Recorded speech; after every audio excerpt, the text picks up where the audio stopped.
Plasma membrane के function देख लेते हैं, जिससे कुछ आगे के क्वेश्चन सॉल्व होंगे तो उनको सॉल्व करने में आसानी होगी। Function of plasma membrane.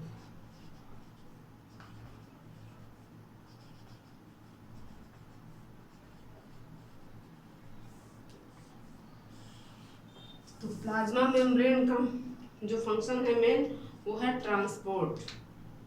क्या है? ट्रांसपोर्ट। ठीक।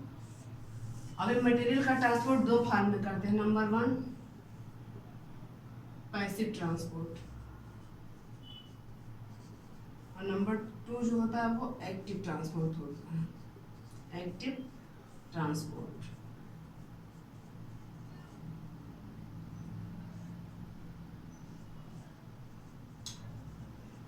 एक्टिव ट्रांसपोर्ट, ठीक। पैसिव ट्रांसपोर्ट, तो पैसिव क्यों कहा गया? क्योंकि there is no expenditure of energy. जब पैसिव ट्रांसपोर्ट होता है तो एनर्जी का कोई एक्सपेंडिचर नहीं होता है। No use of energy, use of energy for transportation, for transportation. और एक्टिव जैसे कोई भी मटेरियल है जो वो ऑस्मोसिस के थ्रू जा रहा है, ऑस्मोसिस के थ्रू जा रहा है और डिफ्यूजन के थ्रू जा रहा है, इसमें एनर्जी का कोई एक्सपेंडिचर नहीं होगा। वाटर मॉलिक्यूल जो है वो पैसिवली ही मूव करते हैं। Plasma water molecules moves passively through plasma membrane, ठीक। अब एक्टिव ट्रांसपोर्ट में देखते हैं। एक्टिव ट्रांसपोर्ट में क्या होता है? Energy is needed,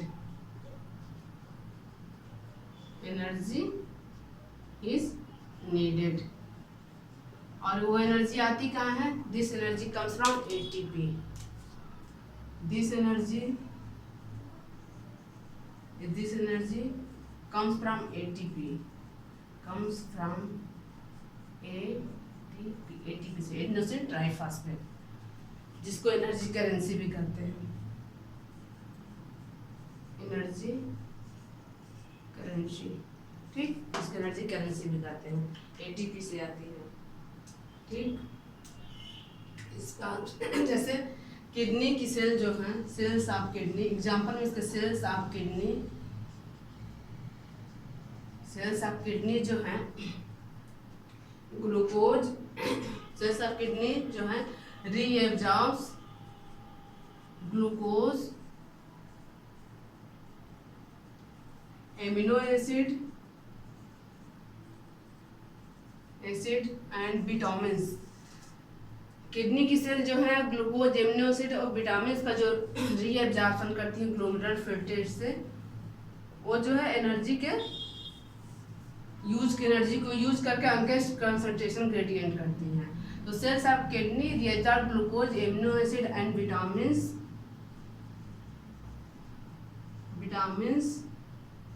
from glomerular filtrate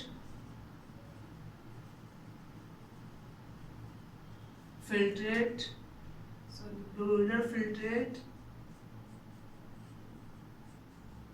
from glomerular filtrate even against concentration gradient, even against जो है concentration gradient,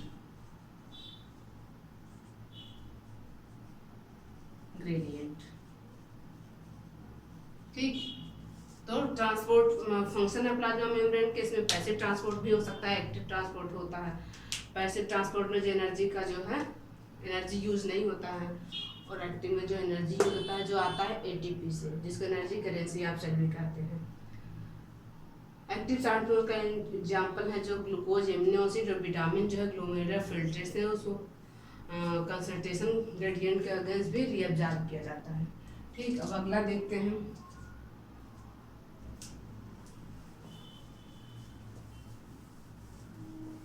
एक होता है endocytosis.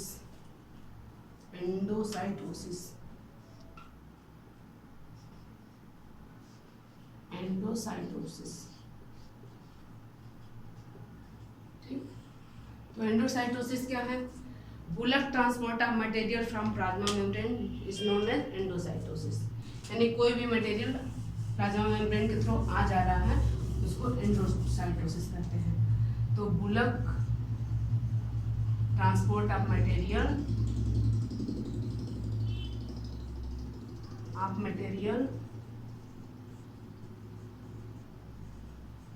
Through plasma membrane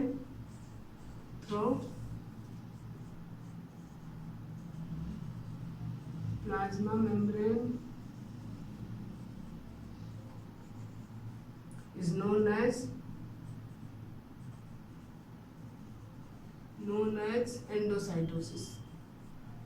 endocytosis. ठीक। Bulk transport of material through plasma membrane जो है ये एंडोसाइटोसिस है। अब एंडोसाइटोसिस में दो चीजें हो सकती हैं, या सॉलिड मटेरियल है या लिक्विड मटेरियल। तो एंडोसाइटोसिस जो है इसमें दो चीजें हैं, एक है पाइनोसाइटोसिस, विनोसाइटोसिस, और दूसरा है फेगोसाइटोसिस। ठीक। जब से लिक्विड मटेरियल को ले तो तब कहेंगे हम इसको पिनोसाइटोसिस कहेंगे। ठीक। इनटेक ऑफ लिक्विड मटेरियल, ये क्या है pinocytosis? Intake of liquid material, intake of liquid. और इसी को पिनोसाइटोसिस, इनटेक ऑफ लिक्विड जो है पिनोसाइटोसिस हो गया। और इसी को कह देते हैं सेल ड्रिंकिंग। ठीक, सेल ड्रिंकिंग करते हैं। यह जो है एक एनर्जी कंज्यूमिंग प्रोसेस, यानी ये एक एक्टिव प्रोसेस है, एक्टिव ट्रांसपोर्ट है। ठीक।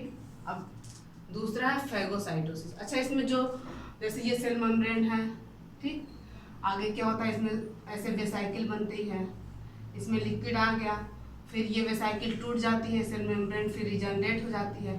तो ये जो वैक्यूल बनता है इसको हम लोग कहते हैं पाइनोसोम। ठीक। तो पिनोसाइटोसिस क्या है? इनटेक ऑफ लिक्विड है, जिसको सेल ड्रिंकिंग भी कहते हैं, एक एक्टिव ट्रांसपोर्टेशन है। और इसमें जो वैक्यूल वेसाइकिल बनती है, वेसाइकिल बनती है, इसको पिनोसोम कहते हैं। अब फाइगोसाइटोसिस क्या है? फाइगोसाइटोसिस है intake of solid material, intake of solid material. ठीक, ये है फेगोसाइटोसिस। इसमें जो वेसाइकिल बनती है इसको कहते हैं फेगोसोम।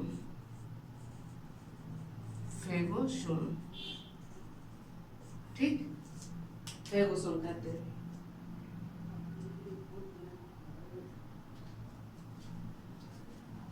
ठीक, ये हो गया फेगोसोम।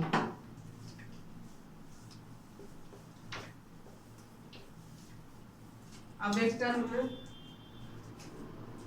एक टर्म है जो इम्यूसाइटोसिस। एक आता है इम्यूसाइटोसिस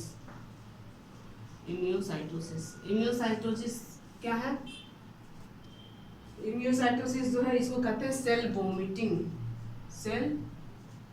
वोमिटिंग।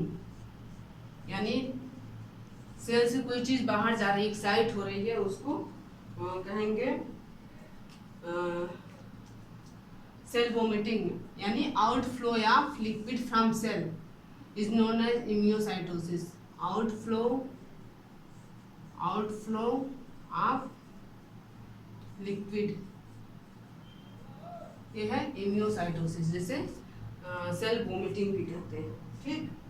अब एक टर्म है रेफियोसाइटोसिस।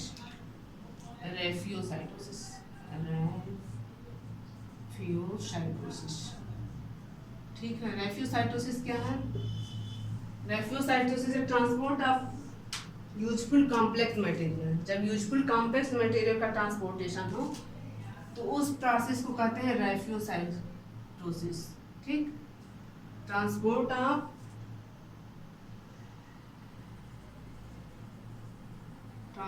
Of useful complex material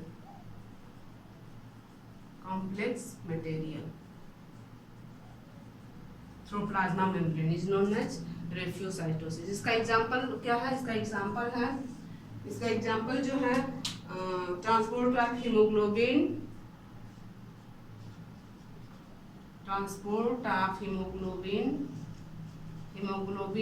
from red bone marrow to maturing RBC। वो हो गया, क्या हो गया? रेफ्यूसाइटोसिस।